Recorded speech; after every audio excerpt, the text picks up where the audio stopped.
अस्सलाम वालेकुम dear students, my name is Mohammad Shaban. Welcome to my YouTube channel. उम्मीद है आप सब खैरियत से होंगे। आज हम क्लास 9th के मैथमेटिक्स के चैप्टर नंबर 9 स्टार्ट करेंगे। तो फर्स्ट ऑफ ऑल हमारे पास एक्सरसाइज नंबर 9.1 आ जाती है, जिसका क्वेश्चन नंबर 1 है कि find the distance between 2 points. कि हमें 2 पॉइंट्स दिए जाएंगे, हमें कहा जाएगा कि उनका डिस्टेंस जो है वो फाइंड करके दो। जैसे फर्स्ट हमारे पास जो पार्ट है क्वेश्चन नंबर 1 का, उसके 2 दिए गए हैं, 9-2 ऑर्डर पेयर दिया गया है और 7-2 दिया गया है, जैसे ऑर्डर पेयर फॉर्म में दिया जाता है। और ऑर्डर पेयर फॉर्म में बेटा आपको पता है कि फ़र्स्ट वैल्यू x की होती है, सेकंड वैल्यू y की होती है। ये भी फर्स्ट की, ये भी y की आएगी। अब हमने इनका डिस्टेंस फाइंड करना है, ठीक है। अब डिस्टेंस के लिए पहली वाली वैल्यूज़ को 1-1 कह देना है आपने, ठीक है, और दूसरी वाली वैल्यूज़ को आपने जो है वो 2-2 कह देना है, ठीक है।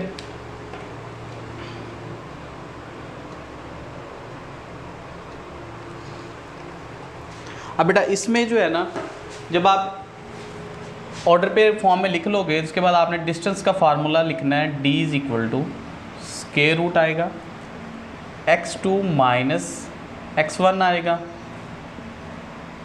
Square plus y2 minus y1 का स्क्वायर। अब यहाँ पर आप नॉर्मली ब्रैकेट्स भी यूज़ कर सकते हो। अगर ब्रैकेट नहीं भी यूज़ करनी तो ये एब्सोल्यूट की जो लाइंस हैं जो हमने लगाई हुई हैं, ये भी आप यूज़ कर सकते हो। तो अब फर्स्ट ऑफ ऑल जब हम इसको जस्ट वैल्यूज़ पुट करेंगे इसमें, तो स्क्वायर रूट वैसे आएगा। x2 की वैल्यू देखो कहाँ पे आ रही है। x2 की वैल्यू है 7 माइनस x1 की वैल्यू क्या है 9, और ये होल स्क्वायर आ जाएगा प्लस 2 माइनस 2 का होल स्क्वायर।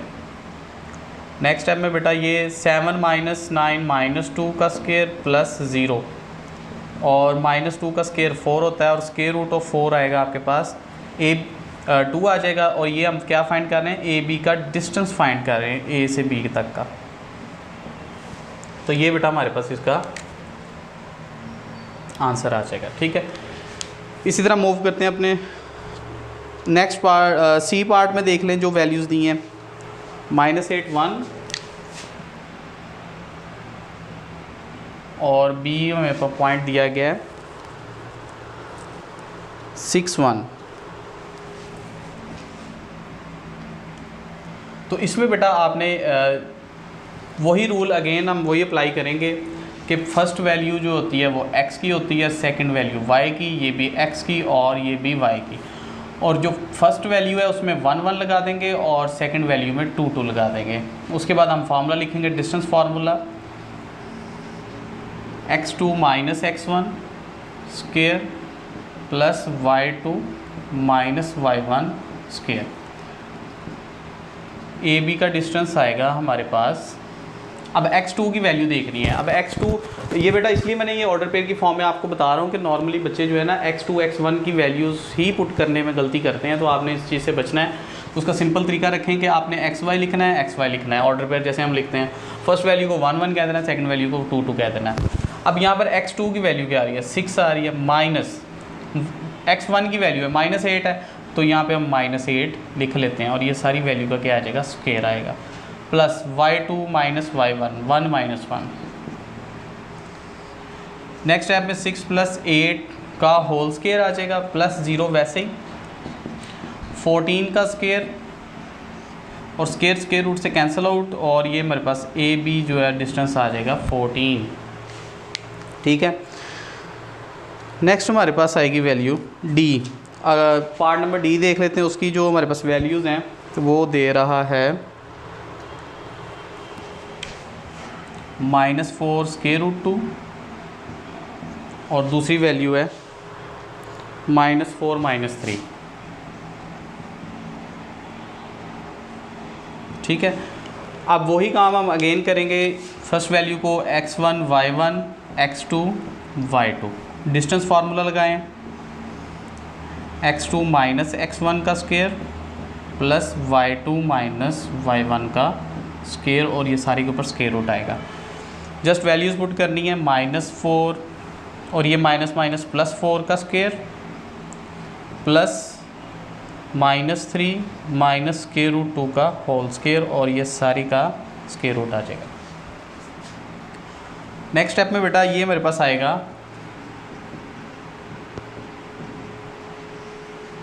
0 प्लस -3 माइनस √2 का होल स्क्वायर। अब बेटा इस पॉइंट पे ज़रा आपने तवज्जो देनी है। इन दोनों वैल्यूज़ में से अगर मैं माइनस कॉमन ले लेता हूँ तो मेरे पास आएगा -3 प्लस k√2 और सारे का होल स्क्वायर। तो बेटा होल का स्क्वायर आ गया, ठीक है। अगर माइनस स्क्वायर की वैल्यू के अंदर आ जाए तो वो पॉजिटिव हो जाता है। जैसे अगर आप देखो तो -1 का होल स्क्वायर है, तो इसको अगर आप लिखोगे तो +1 आएगा इसका आंसर, बिकॉज ये -2 टाइम जब मल्टीप्लाई होगा माइनस माइनस प्लस हो जाएगा। इसी तरह ये वाला जो स्क्वायर के अंदर माइनस आ गया है, अब ये भी क्या हो जाएगा, पॉजिटिव हो जाएगा। तो हम इसको लिखेंगे 3 प्लस k√2 का होल स्क्वायर। स्क्वायर रूट से कैंसिल हो जाएगा और लास्ट में हमारे पास वैल्यू बचेगी 3 प्लस k√2 और यही हमारे पास इसका आंसर आ जाएगा। इसी तरह बेटा नेक्स्ट हम मूव करते हैं अपने पार्ट नंबर F जो है वो लास्ट पार्ट है वो देख लेते हैं। तो उसमें उसने दिया है A की वैल्यू दी है 0 0 और B की वैल्यू दी है उसने 0 एंड -5। तो सिंपली फर्स्ट ऑफ ऑल हम xy x2 y2, ठीक है। नेक्स्ट स्टेप में फॉर्मूला लिखोगे आप डिस्टेंस का square plus y2 minus y1 का स्क्वायर आ जाएगा। अब वैल्यूज़ पुट करते हैं तो 0 - 0 वही वैसे का वैसे ही आ जाएगा, प्लस -5 -0 का स्क्वायर आ जाएगा। ये तो सारी वैल्यू 0 हो गई और लास्ट पे आपके पास बचेगा 5 का स्क्वायर या -5 का स्क्वायर, एक ही बात है। तो वो क्या आ जाएगा आपके पास 25 और 25 का स्क्वायर रूट क्या होता है 5 होता है। तो ये आपके पास ए बी का जो डिस्टेंस है वो आपने फाइंड करना था, वो आपके पास आ गया।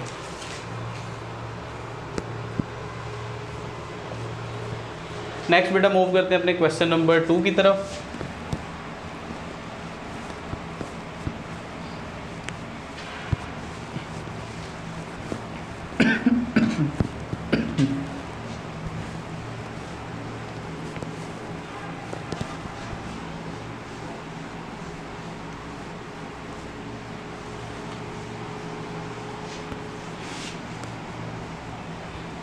क्वेश्चन नंबर 2 में बेटा अब थोड़ा सा इसको टेक्निकली हमने सीखना है। कहता है let P the point on X axis.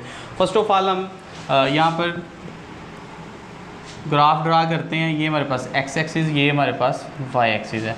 तो फर्स्ट स्टेटमेंट में वो कहता है let P the point on X axis. तो हम लेट कर लेते हैं कि यहाँ पर हमारे पास एक पॉइंट है जी, ठीक है। उस पॉइंट को हमने नाम दे दिया किसका, पी का नाम दे दिया, ठीक है। उसके बाद कोऑर्डिनेट ए, अच्छा साथ ही वो कहता है इसकी कोई वैल्यू भी है, ठीक है। तो जारी बात है जब इसकी एक्स एक्सिस के ऊपर कोई वैल्यू ए उसने खुद बताया क्या है, तो जब मैं बेटा इसको ऑर्डर पे में लिखूंगा तो लिखूंगा A0, क्योंकि एक्स एक्सिस के ऊपर जितनी भी सारी वैल्यूज़ आ रही होती हैं वो सारी एक्स की होती हैं, वाई की जो है वो क्या हो जाती हैं 0 हो जाती हैं। तो फर्स्ट मैंने एक्स का जो लिखा A और वाई वाला मैंने कर दिया 0।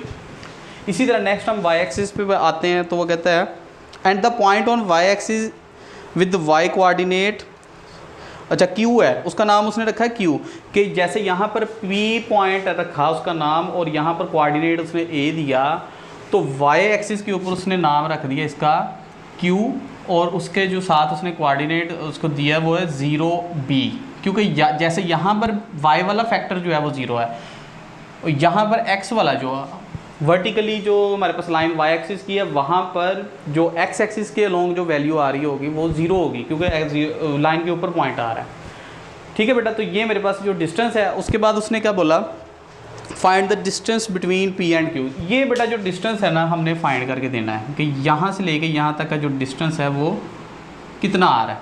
पी क्यू डिस्टेंस जो है वो हमने फाइंड करना है हर क्वेश्चन के अंदर, लेकिन साथ में वो कुछ कंडीशंस ये दे रहा है कि जैसे फर्स्ट क्वेश्चन में उसने कहा है कि ए और बी की वैल्यू चेंज कर दी है।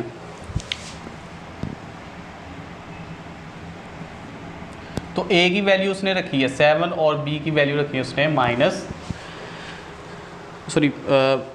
ए की 9 रखी है और बी की रखी है 7। अब सबसे पहले वो जो पहला हमने क्वेश्चन किया था उसमें भी हमने ऑर्डर ही फाइंड करना होता था, हमने डिस्टेंस ही फाइंड करना होता था, लेकिन वहाँ पे हमें ऑर्डर पेयर बने बनाए दिए जाते थे। अब यहाँ पर इस क्वेश्चन के अंदर हमें ऑर्डर पेयर बनाना पड़ेगा। अब जैसे देखो जहाँ पर हमारे पास आ रहा है A0 एंड 0B, ठीक है, यहाँ पे मैं लिख लेता हूँ कि हमारे पास जो ऑर्डर पेयर है वो है A0 एंड 0B। इसको हम नाम देंगे P का और सेकंड वाले को नाम देंगे Q का। अब बेटा अगर मैं A की वैल्यू पुट करता हूँ तो मेरे पास P जो निकलता है वो आता है 90 और जो Q आता है वो आता है 07, ठीक है। तो दो मेरे पास ऑर्डर पेयर बन गए हैं। अब पहली वैल्यू आएगी मेरे पास x1 y1 x2 y2। अब डिस्टेंस फार्मूला आप पुट करोगे यहाँ पर,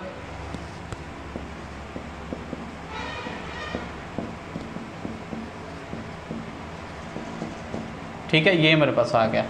नेक्स्ट स्टेप में बेटा x2 माइनस x1 क्या आएगा, 0 माइनस 9, इसका स्केयर प्लस 7 माइनस 0 का स्केयर आ जाएगा। नेक्स्ट स्टेप में अगर देखो तो माइनस 9 का स्केयर प्लस 7 का स्केयर 81 प्लस 49, और ये मेरे पास बन जाएगा 10 और 130 का स्केयर रूट जो है वो आ जाएगा मेरे पास। तो ये बेटा मेरे पास इसका आंसर आ जाएगा, ठीक है। तो ये मैंने क्या निकाला, PQ का डिस्टेंस निकाला। अब इसी तरह जैसे पार्ट नंबर 1 में उसने खुद से वैल्यू दी है A की, कि A की लैदा दे दी, B की लैदा दे दी। अब इस तरह उसने A और B चेंज करते जाना है, तो हमने जहाँ पर सिर्फ A की वैल्यू पुट करना है और B की वैल्यू पुट करना है, ऑर्डर पेयर एक नया जनरेट हो जाएगा, दोनों ऑर्डर पेयर नए एक आ जाएंगे और उनका हमने जस्ट डिस्टेंस निकाल देना है, ठीक है। इसी तरह हम देखते हैं पार्ट नंबर 2 देखो तो उसमें A2 दिया है, B3 दिया हुआ है। A जो है हमारे पास 2 है और B3 है, ठीक है। अगर हम यहाँ पर इसको देखें तो हमारे पास जो वैल्यू बनेगी, हमारे पास ऑर्डर पेयर बनेगा P, A की 2 है ना, तो देखो तो क्या आएगा 2 0, और इसी तरह हमारे पास Q की वैल्यू आएगी, वो क्या आएगी 0, B है तो 0 3 आ जाएगा। डिस्टेंस फार्मूला लिखोगे आप,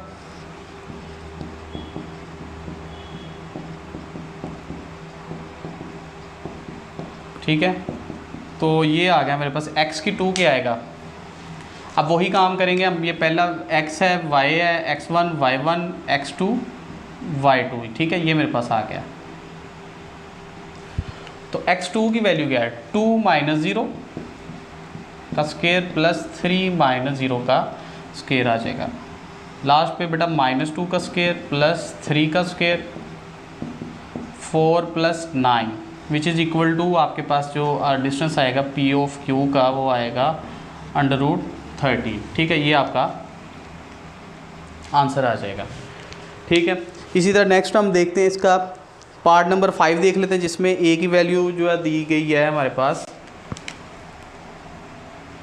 √2 दिया है और B दिया है हमारे पास 1। तो अगर हमारे पास ऑर्डर पेयर बनेंगे P और Q के, वो क्या बनेंगे, P हमारे पास आ जाएगा √2 0 और Q मेरे पास आ जाएगा 0 1। तो डिस्टेंस फार्मूला आप लगाते हैं,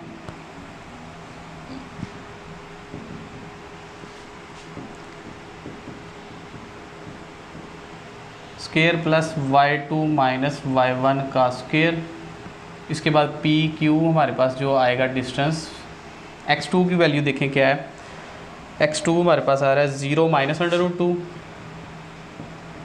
का स्केयर आएगा प्लस 1 माइनस 0 का स्केयर आ जाएगा, ठीक है।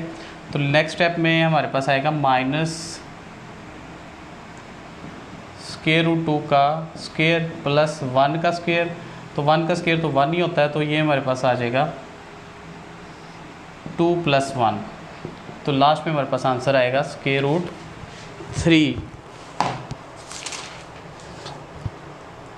तो बेटा ये हमारे पास इसका जो है वो आंसर आ गया, ठीक है। जस्ट उसके आपने ऑर्डर पेयर बना के वैल्यूज जस्ट वो A B की चेंज करता जाएगा, जिससे हमारा ये वाला ऑर्डर पेयर चेंज हो जाएगा, जिसमें हमारे पास जो फर्स्ट ऑर्डर पेयर का Y वाला कंपोनेंट 0 आएगा और सेकंड वाले का X कंपोनेंट जो है वो 0 आएगा। सॉरी स्टूडेंट्स, ये हमारे पास 9.1 थी। उसके बाद हम चलते हैं इससे आगे, थोड़ी सी जो डेफिनेशंस हैं वो हम डिस्कस कर लेते हैं। जो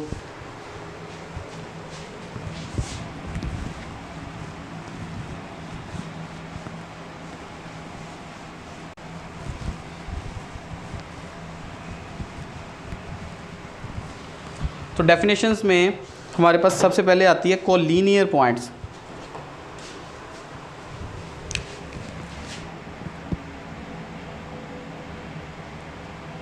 कोलिनियर पॉइंट्स जो हैं वो बेटा क्या होते हैं, आप डेफिनेशन लिख लो, 2 और more than 2 points which lies on a same straight line, कि एक स्ट्रेट लाइन के ऊपर अगर 2 या 2 से ज़्यादा पॉइंट्स हों उनको हम कोलिनियर पॉइंट्स कहते हैं। 2 or more than 2 points which lies on the same straight line is called collinear points। जैसे मिसाल के तौर पे ये मेरे पास P Q R आ जाता है, तो मैं इसको एग्जांपल में लिखूँगा points P Q R are collinear, ठीक है, आर कोलिनियर पॉइंट्स या कोलिनियर ही लिख दें आप, ठीक है। इसी तरह नेक्स्ट हमारे पास जो इसी की डेफिनेशन नेक्स्ट बनेगी नॉन कोलिनियर पॉइंट्स। तो नॉन कोलिनियर पॉइंट्स में आप यही लिखोगे 2 और more than 2 points which are not lies on same straight line is called non collinear point. अगर आप इसकी एग्जांपल देखो तो एग्जांपल में आएगा कि ये मेरे पास एक स्ट्रेट लाइन है, उसके ऊपर पॉइंट कोई P है और उसके ऊपर पॉइंट Q है और बाहर कोई पॉइंट आ रहा है। अब ये तीनों पॉइंट्स जो हैं वो एक लाइन के ऊपर नहीं आ रहे, तो हम लिखेंगे पॉइंट्स P Q R जो हैं वो क्या हैं, नॉन कोलिनियर हैं, ठीक है। तो ये मेरे पास आ जाएगा। इसी तरह नेक्स्ट हमारे पास जो डेफिनेशन इसकी आ जाती है वो आ जाती है ट्रायंगल्स के हवाले से। ट्रायंगल जो है, फर्स्ट आप डेफिनेशन लिखोगे ट्रायंगल की। अब देखो ना, ट्रायंगल होती कैसी है, ऐसे होती है ना ट्रायंगल, 3 कोनों वाली शेप। तो अगर आप गौर करो तो ये जो पॉइंट A B और C है, ये क्या है, ये 3 नॉन कोलिनियर पॉइंट्स है। अगर 2 पॉइंट्स की बात की जाए तो वो तो होते ही कोलिनियर है ना। अगर B C की बात करें तो ये भी कोलिनियर है, A B की बात करो कोलिनियर है, A C की बात करो तो कोलिनियर है। लेकिन अब अगर इन तीनों को इकट्ठा देखो तो ये नॉन कोलिनियर है, ठीक है। तो आप लिखो इसकी definition, a closed figure which is formed bye 3 non collinear points is called triangle. कि एक ट्रायंगल क्या है, एक क्लोज्ड फिगर है जो बनती किससे है, 3 नॉन कोलिनियर पॉइंट से मिलकर बनती है। तो ये बेटा आपने एग्जाम्पल में भी साथ लिख देनी है, कोई ट्रायंगल बना के उसको ABC लिख देना है आपने, ठीक है। नेक्स्ट चलते हैं उसकी टाइप्स के ऊपर। फर्स्ट टाइप उसकी आती है इक्विलेटरल ट्रायंगल।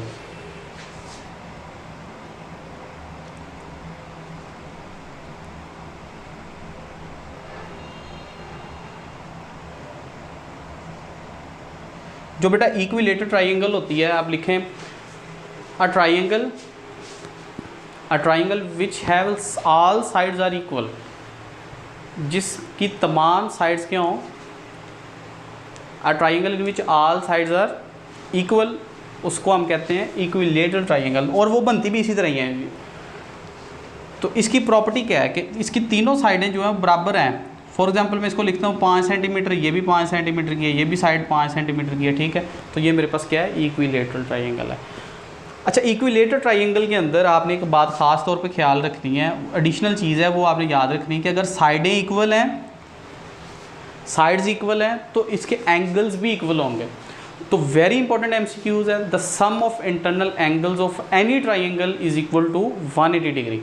कि कोई सी दुनिया की ट्रायंगल ले लो और उसके इंटरनल एंगल जो 3 एंगल्स बन रहे हैं उनका अगर आप सम करोगे तो उसका सम हमेशा 180 के इक्वल ही आएगा, ठीक है।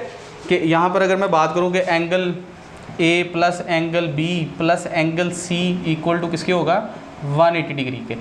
अच्छा, अब हमें नहीं पता कि एक है, लेकिन इक्विलेटरल ट्रायंगल के अंदर हमें पता होता है कि ये एंगल कितने के हैं। तो बेटा जब एंगल तीनों आप डिस्ट्रीब्यूट करोगे डिवाइडेड बाय 3 करके तो ये 60-60 के बन जाएंगे, ठीक है। तो ये इक्विलेटरल की प्रॉपर्टी है कि अगर साइड्स इक्वल हैं तो इसके एंगल्स भी डेफिनेटली इक्वल ही होंगे। इसी तरह नेक्स्ट हमारे पास जो आ जाती है हमारी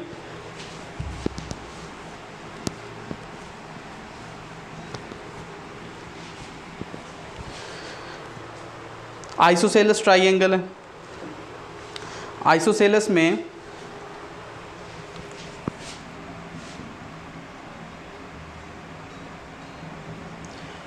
ऐसी ट्राइंगल जिसमें दो साइडें जो हैं वो इक्वल हों, triangle in which two sides are equal.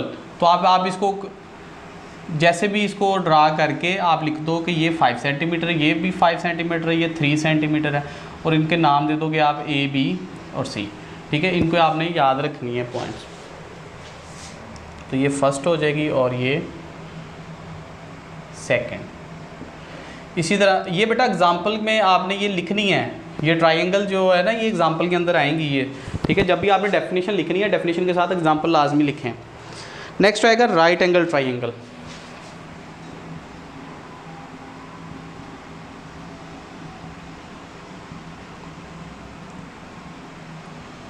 A triangle in which one angle is 90 degree, कि ऐसी ट्राइंगल जिसके अंदर एक एंगल क्या हो 90 डिग्री का हो। तो इसको मैं कहूँगा ए, बी एंड सी, और यहाँ पर जो एंगल बनेगा वो बनेगा 90 डिग्री। ठीक है बेटा, तो ये हमारे पास क्या आ जाएगी राइट एंगल ट्राइंगल। अब राइट एंगल क्या होता है, 90 के एंगल को राइट एंगल कहते हैं, जिसमें कोई चीज़ दूसरी चीज़ के ऊपर परपेंडिकुलर इस तरह आ जाए। जैसे ये ज़मीन है, दीवार के साथ जो एंगल छत का बन रहा है वो क्या बन रहा है 90 का एंगल बन रहा है, ये एक दूसरे के क्या है परपेंडिकुलर है। तो राइट एंगल जब भी नेक्स्ट आपके सामने आएगा तो आपने फ़ौरन समझ जाना है कि कोई चीज़ दूसरी चीज़ के ऊपर परपेंडिकुलर है और साथ 90 का एंगल भी बना रही है। नेक्स्ट इसी तरह हमारे पास आ जाती है स्केलन ट्राइंगल।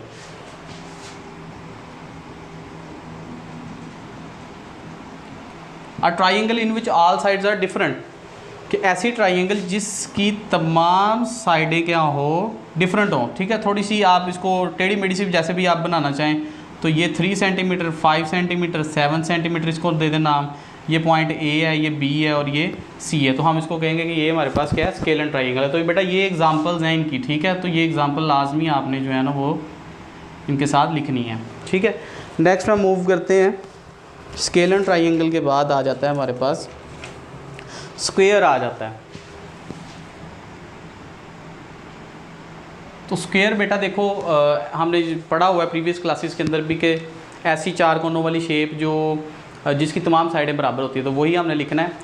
अ क्लोज्ड फिगर, इसकी डेफिनेशन लिखें, अ closed figure which is formed by 4 non collinear points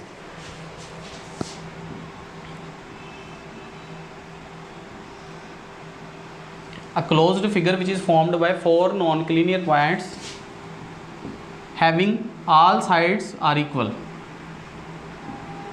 जिसकी तमाम साइडें क्या हों इक्वल हों, 5 सेंटीमीटर 5 सेंटीमीटर 5 सेंटीमीटर की हैं। ठीक है, तो इसको हम क्या कहेंगे, ये हमारे पास स्क्वायर है। अच्छा सॉरी, इसमें एक पॉइंट मिस हो गया। A closed figure which is formed by 4 non collinear से having all sides are equal and major angle are 90 degree. ये भी बड़ी इंपॉर्टेंट पॉइंट है कि ये इंटरनल एंगल जो है वो 90 के होंगे इसके सारे, ये वाला भी 90 का, ये भी 90 का, ये भी 90 का होगा। ठीक है, अच्छा अगर 90 का ना हो, इसी चीज़ को अगर मैं थोड़ा सा टेढ़ा कर दूँ तो ये जो हमारे पास शेप बन जाएगी ये कुछ यूँ बनेगी। ठीक है, ठीक है, अब ये भी 4 नॉन कोलिनियर पॉइंट से मिलके बन रही है और इसकी तमाम साइडें बराबर हैं, लेकिन ये स्क्वायर नहीं है, इसको हम कहेंगे रोम्बस। रोम्बस आपके है नहीं सिलेबस में शामिल, तो जनरल नॉलेज के लिए मैंने आपको थोड़ा सा बता दिया कि 90 का एंगल क्यों मेजर करना ज़रूरी है, कि इसमें और इसमें डिफरेंस ये है कि यहाँ पर एंगल जो है वो 90 का नहीं बन रहा है, या तो छोटा बन रहा है या बड़ा बन रहा है। ठीक है, तो इंटरनल एंगल इसके 90 के नहीं होंगे, इसके 90 के होंगे, तो ये थोड़ा सा डिफरेंस है इसमें। तो इसलिए इसमें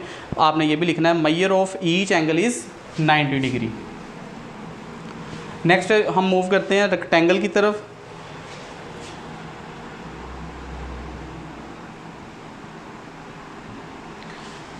रेक्टेंगल बेटा क्या होती है, ऐसी 4 कोनों वाली शेप जो जिसकी आमने सामने वाली साइडें बराबर हों। जैसे ये देखो, ये कि अगर ये 2 सेंटीमीटर है, ये भी 2 सेंटीमीटर होगी, अगर ये 5 सेंटीमीटर है तो ये भी 5 सेंटीमीटर होगी, और इसको नाम दे दें ए, बी, सी एंड डी। तो इसमें हम लिखेंगे अ closed figure which is formed by 4 non collinear points.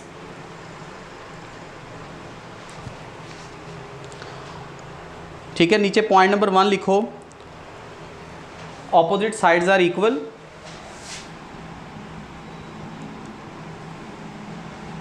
इसमें तो सारी साइड इक्वल थी ना, लेकिन इसमें क्या होगा, ऑपोजिट साइड्स जो हैं वो जस्ट इक्वल होंगे। और सेकंड लाइन जो है वो सेम, वो जो लास्ट पॉइंट में हमने किया था, एंगल ऑफ ईच वर्टेक्स, के हर वर्टेक्स कहते हैं कोने को, तो हर एंगल जो है इसका 90 डिग्री का होगा, या वही वाली लाइन या जो 90 डिग्री हमने यहाँ पे की थी वही आप लिख लोगे कि each measure of angle is 90 degree. ठीक है, तो ये बेटा हमारे पास रेक्टेंगल की आ जाएगी। नेक्स्ट हम मूव करते हैं अपनी लास्ट डेफिनेशन की तरफ। इम्पोर्टेंट डेफिनेशन है बेटा पैरेललोग्राम। पैरेललोग्राम क्या होती है, अगर मैं रेक्टेंगल को ही थोड़ा सा बेंड कर दूं तो ये कुछ यूं बन जाएगी, ऐसे। रेक्टेंगल को क्या किया, थोड़ा सा बेंड कर दिया है, तो ये शेप अभी ठीक नहीं बनी, मैं इसको थोड़ा सा बनाता हूँ। ये देखें ज़रा,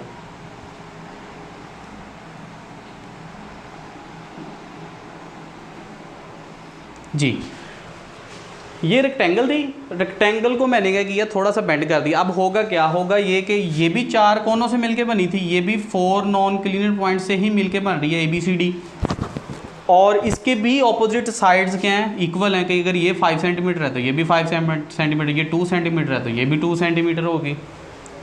लेकिन डिफरेंस क्या आ गया, डिफरेंस यहाँ पे है, इसका हर एंगल जो इंटरनल एंगल वर्टेक्स के ऊपर बन रहा था वो था 90 डिग्री। अब यहाँ पर ये जो एंगल बन रहा है ये 90 डिग्री नहीं है। ठीक है, ये थोड़ा सा डिफरेंस आ जाएगा। तो आप लिखो इसकी डेफिनेशन प्रॉपर, जो आपने एग्जाम में अगर आती है तो आप लिखोगे a closed figure which is formed by 4 non collinear points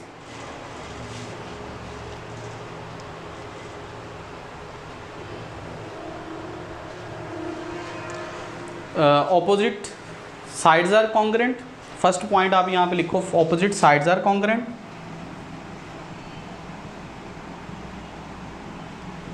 second point, opposite angles are congruent. आप जरा ये भी पॉइंट साथ साथ समझते जाओगे, ऑपोजिट एंगल्स आर कॉन्ग्रुएंट से क्या मुराद है, साइड तो आपको पता है कि ये कॉन्ग्रुएंट होती हैं क्योंकि इक्वल है। ठीक है, अब एंगल से क्या मुराद है, हमें नहीं पता एंगल बी कौन सा है, हमें नहीं पता एंगल डी सी बी ए कौन सा है, हमें नहीं पता, हमें सिर्फ इतना पता है कि भाई एंगल बी जो है वो डी के इक्वल है, एंगल बी कॉन्ग्रुएंट है किसके, एंगल डी के, और एंगल सी जो है वो कॉन्ग्रुएंट है एंगल ए के।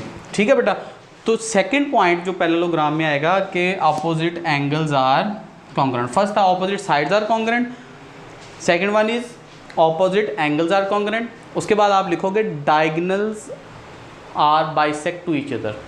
अब डायगोनल क्या होता है, अगर मैं पॉइंट बी को डी के साथ मिला दूं तो ये एक डायगोनल है।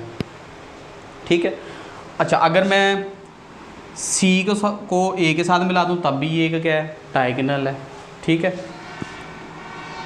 तो ये जो डायगोनल मैंने ड्रा किए हैं ये बेटा इंटरसेक्ट कर रहे हैं इसको। ठीक है, क्या कर रहे हैं, इसको इंटरसेक्ट कर रहे हैं। तो या यूँ कह लो कि इंटरसेक्ट का मतलब तो होता है ना किसी भी पॉइंट से एक दूसरे को काटना, लेकिन वो कहता है diagonals are bisect to each other, कि एक दूसरे को 2 बराबर हिस्सों में काट देते हैं। कि अगर आप ये वाला डिस्टेंस लो ना, इसको अगर मैं पॉइंट ओ कह दूँ, अगर मैं इसको थोड़ा सा एलेबोरेट करूँ तो ये जो सी से लेके ओ तक का डिस्टेंस है वही डिस्टेंस ओ से ए तक का होगा, जो बी से ओ तक का डिस्टेंस है वही ओ से डी तक का होगा। इसका मतलब ये है कि बोथ जो हमारे पास जो डायगोनल्स हैं वो बाइसेक्ट करते हैं एक दूसरे को। ठीक है, तो ये बेटा हमारे पास लेक्चर नंबर 1 था, चैप्टर नंबर 9 के वाले से। उम्मीद है आपको इसकी समझ आई होगी। फिर भी किसी किस्म का क्वेश्चन या प्रॉब्लम हो तो आप कमेंट सेक्शन में ज़रूर पूछ सकते हैं। तो मिलते हैं नेक्स्ट लेक्चर में। अल्लाह हाफिज़।